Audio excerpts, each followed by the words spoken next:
Vamos investigar um dos temas mais antigos e debatidos no campo religioso: a fundação da Igreja Católica.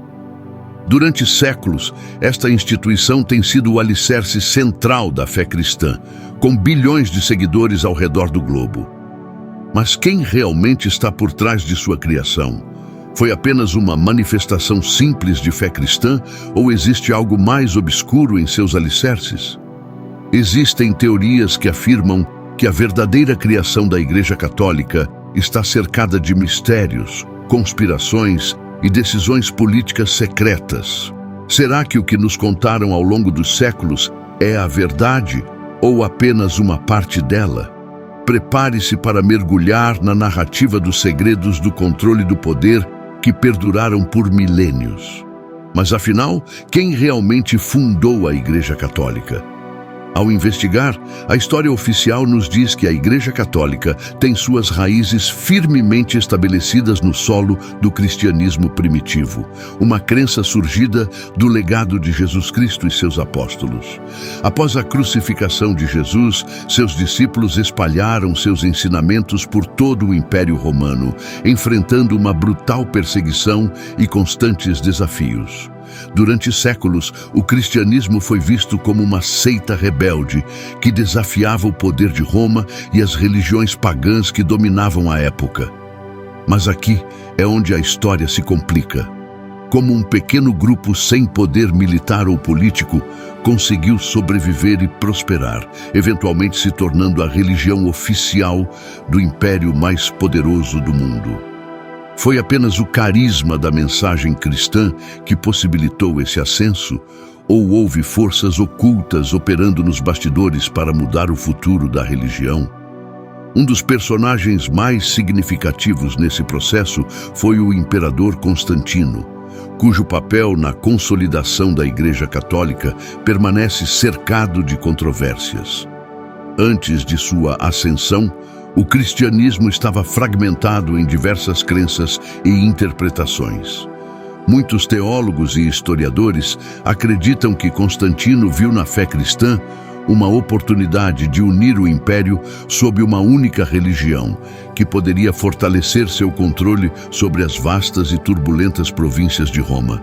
Constantino não era apenas um imperador, era um astuto estrategista político. Seu famoso Édito de Milão, emitido no ano 313 d.C., garantiu a liberdade religiosa em todo o Império Romano. Porém, o verdadeiro ponto de inflexão ocorreu no Concílio de Niceia, realizado no ano 325 d.C. Nesse concílio, Constantino convocou bispos de todo o império para discutir a uniformidade da doutrina cristã. Foi aqui que nasceu o embrião da Igreja Católica, como a conhecemos hoje. Mas por que Constantino, que anteriormente adorava deuses pagãos, decidiu retornar ao cristianismo? Ele realmente se converteu após sua famosa visão da cruz antes da Batalha da Ponte Milvia? Ou tudo não passou de um plano cuidadosamente elaborado para usar a fé cristã como uma ferramenta de controle? Documentos antigos e relatórios políticos sugerem que Constantino pode ter manipulado as crenças dos primeiros cristãos para consolidar seu poder. Alguns especulam que ele não via o cristianismo como uma crença espiritual, mas sim como uma estratégia política e um instrumento de controle social. Durante o Concílio de Niceia, muitas doutrinas cristãs alternativas foram declaradas heréticas e proibidas, enquanto se estabelecia uma doutrina oficial da fé cristã. Aqui surge outro mistério. Quantas dessas decisões foram influenciadas diretamente pelo imperador, moldando a religião de acordo com seus interesses? Constantino e os líderes cristãos da época lançaram as bases de uma instituição que não só sobreviveria, mas também prosperaria durante milênios. As teorias da conspiração sugerem que a Igreja Católica foi, desde o princípio, um projeto político criado para centralizar o poder em Roma e manter o controle sobre as massas. Alguns afirmam até que os ideais de fé e salvação foram manipulados e distorcidos para servir aos interesses de uma elite. Sob essa perspectiva, a verdadeira criação da Igreja Católica não foi um ato divino, mas o resultado de decisões políticas pragmáticas e talvez até obscuras. E então a pergunta que ressoa pelos corredores da história: foi Constantino o verdadeiro fundador do catolicismo, ou havia algo ou alguém por trás dele, manipulando os fios dessa poderosa instituição? A resposta a essa pergunta nos leva a uma complexa rede de conspirações, segredos e acordos ocultos. Os católicos emergiram como a força mais poderosa na religião do Ocidente, mas a que custo? O seu poder se baseou em interesses ocultos, escondidos sob o véu da fé, ou sua origem foi realmente inspirada por uma missão divina guiada pelos ensinamentos de Cristo e seus apóstolos? Enquanto o Concílio de Nicéia consolidava a doutrina oficial da Igreja, muitos acreditam que havia forças mais poderosas do que o imperador Constantino envolvidas na formação da Igreja Católica. Para alguns teóricos da conspiração, o surgimento da Igreja como uma instituição organizada não era apenas o resultado de um imperador visionário, mas de influências ocultas que trabalharam nos bastidores para moldar a história de acordo com seus interesses. De acordo com essas teorias, antes mesmo de o cristianismo se consolidar, sociedades secretas e ordens misteriosas já estavam operando para obscurecer a ideia de que o cristianismo era utilizado como uma ferramenta política para unificar o Império Romano. A hipótese sugere que existiria uma rede de influências fora da Igreja, envolvendo não apenas figuras políticas, mas também grupos secretos que buscavam controlar o destino do Império e, consequentemente, o curso da história. Alguns afirmam que esses grupos ocidentais seriam precursores de sociedades que se destacariam na história, como os Templários e até mesmo os Illuminati. Contudo, os vínculos entre essas sociedades e a Igreja começam muito antes de sua ascensão ao poder. Os escritos ocultos e apócrifos sugerem que o cristianismo original continha elementos esotéricos derivados de tradições místicas anteriores, como o gnosticismo e o culto aos mitos pagãos. No entanto, essas ideias foram reprimidas no Concílio de Nicéia, onde foram escolhidas as doutrinas mais convenientes para o controle imperial como base do cristianismo. Além disso, há evidências de que certos rituais e símbolos utilizados pela Igreja ao longo dos séculos têm origens pré-cristãs, o que levanta a questão de se a fé cristã foi adaptada e moldada por essas forças ocultas para servir a um propósito maior e mais obscuro. Alguns historiadores apontam o uso de símbolos antigos, como o símbolo da cruz, que teria sido utilizado muito antes do cristianismo em rituais pagãos, associados ao poder e à morte. O cristianismo, como o conhecemos, transformou as crenças antigas?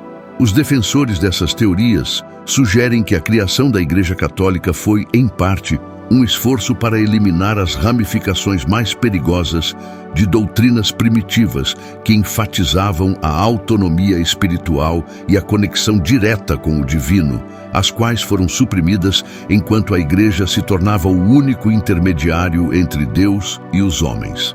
Isso consolidou não apenas o poder religioso, mas também o político da instituição.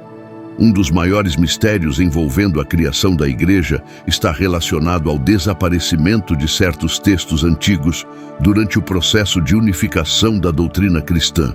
Muitos evangelhos escritos que não se encaixavam no novo modelo oficial foram declarados heréticos e destruídos.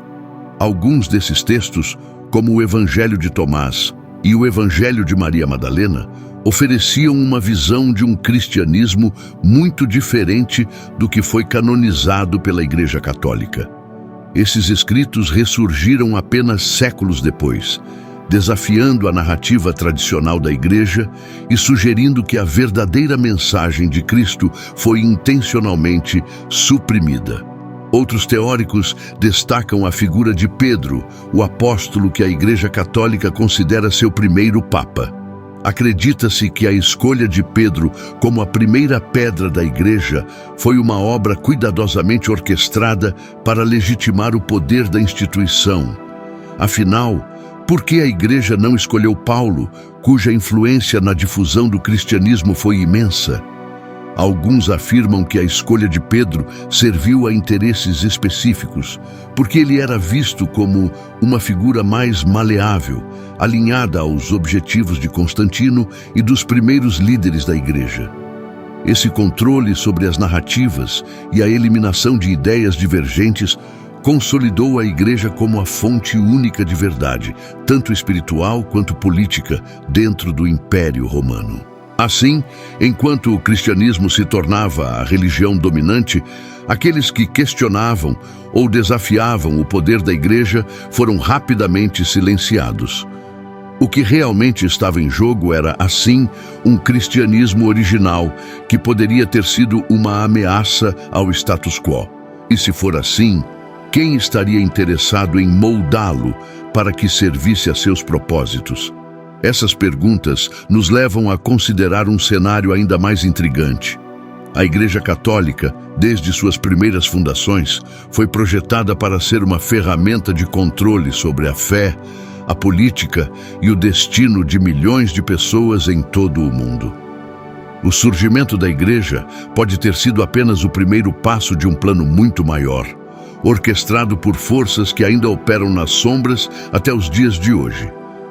Com a Igreja Católica estabelecida como a principal autoridade espiritual do mundo ocidental, sua relação com o poder temporal, os governantes e a aristocracia se tornou cada vez mais complexa. Uma das características principais dessa relação foi o uso da religião como um mecanismo de controle social. Para alguns teóricos da conspiração, o cristianismo não foi apenas adotado por reis e monarcas. Foi projetado para reforçar seu poder e garantir a submissão das massas. No centro dessa teoria está a noção de que a Igreja e os imperadores romanos forjaram uma aliança baseada no controle da narrativa religiosa. A doutrina cristã, embora projetada para ser a religião oficial do Império, teria sido alterada para assegurar que as pessoas acreditassem na necessidade de uma hierarquia social rígida, com o imperador ou, mais tarde, com o Papa no topo, legitimado por Deus. Um dos episódios mais emblemáticos dessa aliança entre a Igreja e o Estado foi a chamada Doação de Constantino. Segundo a lenda, o imperador Constantino, antes de sua morte, teria concedido vastos territórios e poderes ao Papa Silvestre e à Igreja de Roma. Este documento foi utilizado durante séculos como justificativa do poder da Igreja, concedendo-lhe não só autoridade espiritual, mas também poder político e territorial. No entanto, séculos depois, no pleno Renascimento, o documento foi revelado como uma falsificação. Mas se foi falso, quem o criou e com que propósito?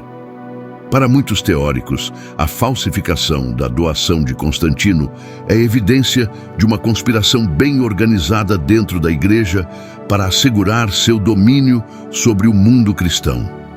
Quem esteve por trás dessa manipulação? Alguns especulam que foi uma facção secreta dentro da própria Igreja que, ao ver a oportunidade de ampliar o poder temporal da instituição, orquestrou um fraude. Outros afirmam que o papado sabia da falsidade do documento, mas o usou deliberadamente para reforçar seu controle sobre os monarcas europeus. Essas conspirações se aprofundam ao examinar o papel da Igreja na coroação e destronamento de reis. Desde os primórdios da Idade Média, o papado possuía a autoridade para legitimar a realeza, realizando coroações que eram vistas como manifestações da vontade divina. Essa prática levanta uma inquietante pergunta: se a Igreja tinha o poder de coroar reis, até que ponto controlava os destinos das nações? Um exemplo clássico dessa interferência é o caso do Sacro Império Romano Germânico, onde o imperador era coroado pelo Papa, estabelecendo uma simbiose entre o poder temporal e o espiritual. No entanto, essa relação nem sempre foi pacífica. Houve vários momentos em que os papas e os imperadores se enfrentaram em uma luta pelo controle supremo. Um dos exemplos mais famosos foi a questão da investidura no século XI, quando o Papa Gregório VII excomungou o imperador Henrique IV, que foi obrigado a se submeter ao poder papal no famoso episódio da Caminhada de Canossa. Mas essas disputas poderiam ter sido parte de uma conspiração maior. Há teorias que afirmam que essas lutas entre papas e imperadores eram, em muitos casos, encenações políticas para manter a população calma e distraída dos verdadeiros mecanismos de poder. De acordo com essas teorias, tanto a Igreja quanto os monarcas colaboraram em segredo, cada um desempenhando seu papel na manutenção da ordem social que garantia seus interesses.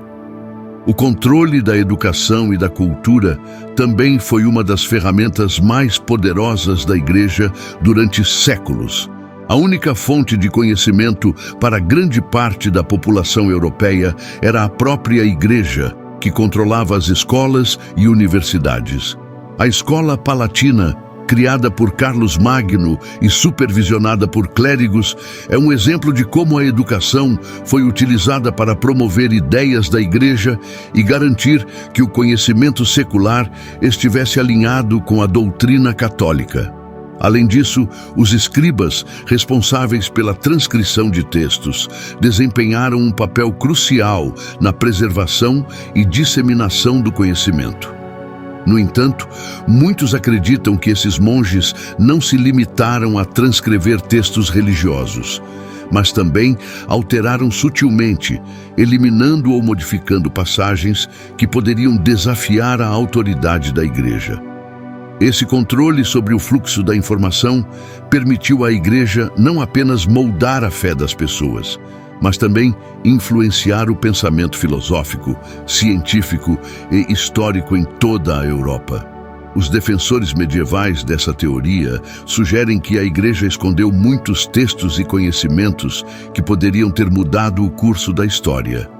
Manuscritos heréticos, obras de estudos científicos que contradiziam a opinião da Igreja, e até mesmo escritos filosóficos que desafiavam a hierarquia estabelecida foram sistematicamente destruídos ou apagados.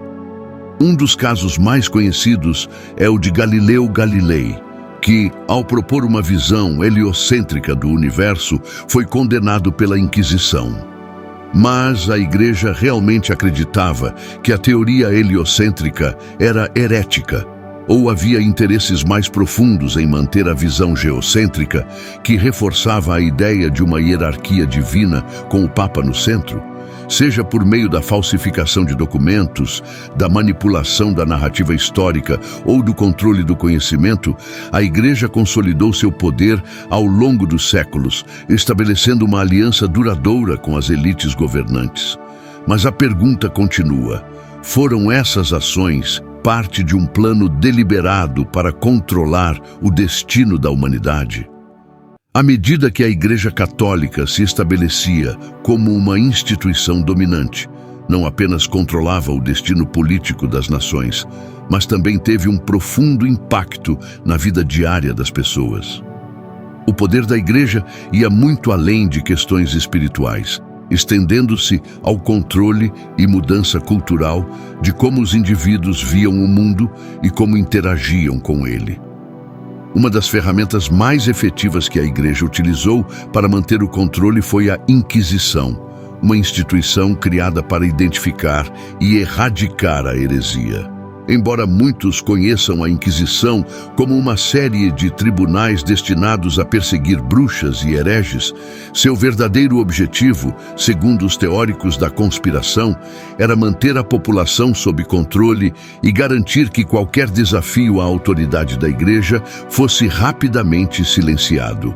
Durante os séculos XI e XII, a Inquisição, sob a liderança de dominicanos e franciscanos, estabeleceu uma rede de espionagem e vigilância por meio de muitos processos, levando a tempos brutais de repressão em que indivíduos foram forçados a confessar delitos que não haviam cometido, com tortura física e psicológica sendo utilizada para obter essas confissões. Esses métodos extremos eram justificados pelo medo da heresia, que poderia minar a autoridade da Igreja e, consequentemente, manter a ordem social.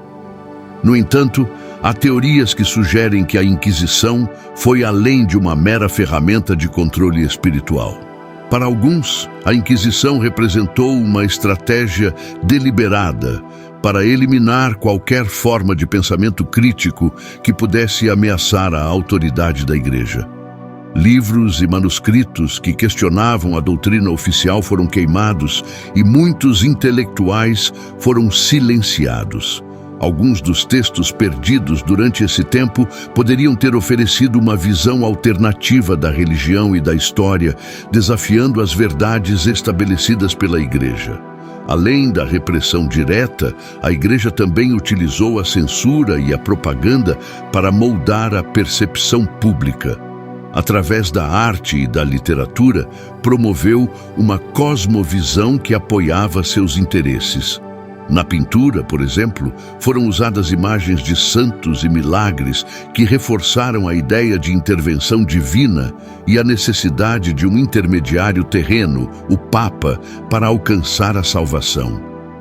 Durante o período do Renascimento, a Igreja também foi responsável por financiar obras de arte e arquitetura tão grandiosas como a Basílica de São Pedro e as obras de Michelangelo. Embora hoje essas obras sejam admiradas por seu valor artístico e histórico, alguns afirmam que sua função principal era promover a magnificência da Igreja e consolidar seu poder perante a população. Essa ostentação de riqueza e poder ajudou a criar uma imagem de autoridade e legitimidade que desafiava qualquer crítica. Outra estratégia crítica utilizada foi a manipulação de festividades. Datas religiosas e celebrações pagãs foram adaptadas e incorporadas ao calendário cristão para facilitar a conversão de pessoas que já tinham suas próprias tradições. Por exemplo, a celebração do Natal foi situada no mesmo período das festas do solstício pagão, e a Páscoa coincidiu com festividades pagãs da primavera.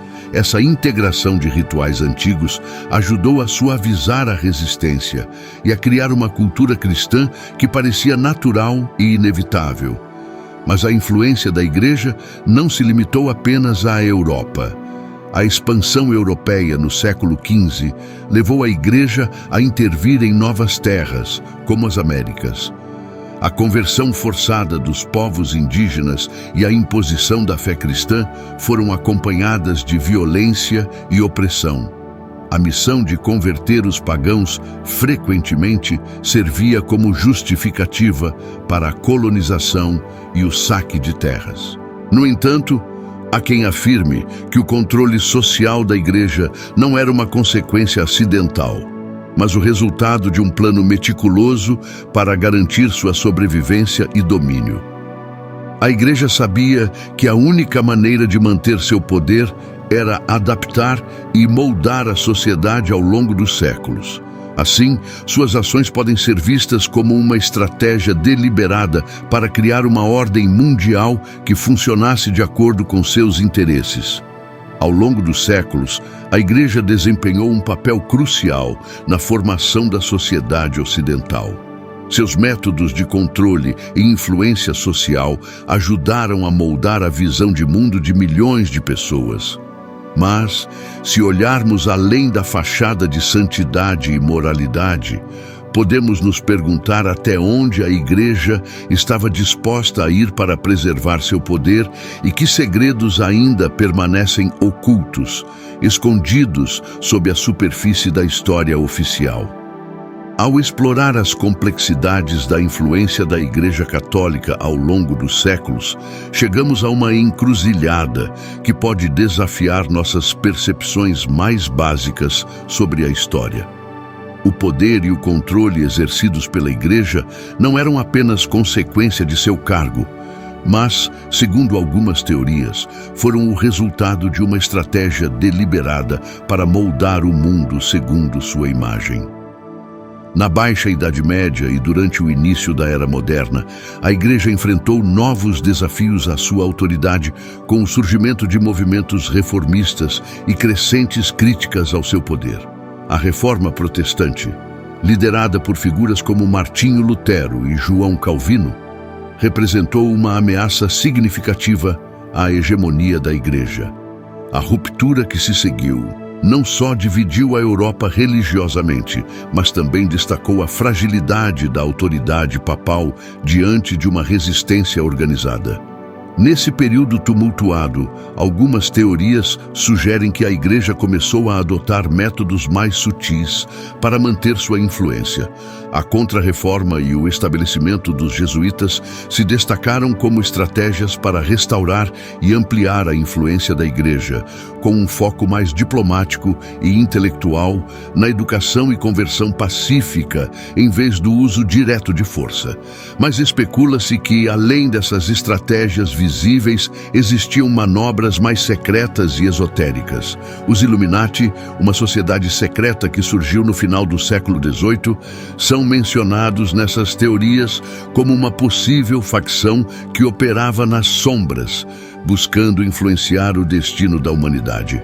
Frequentemente associados a teorias sobre o controle e a manipulação por elites ocultas, alguns teóricos sugerem que, embora os Illuminati geralmente sejam vistos como uma entidade separada da Igreja, sua ascensão pode ter sido uma continuidade dos esforços para garantir que uma elite dominante mantenha o controle sobre a narrativa histórica e o destino político.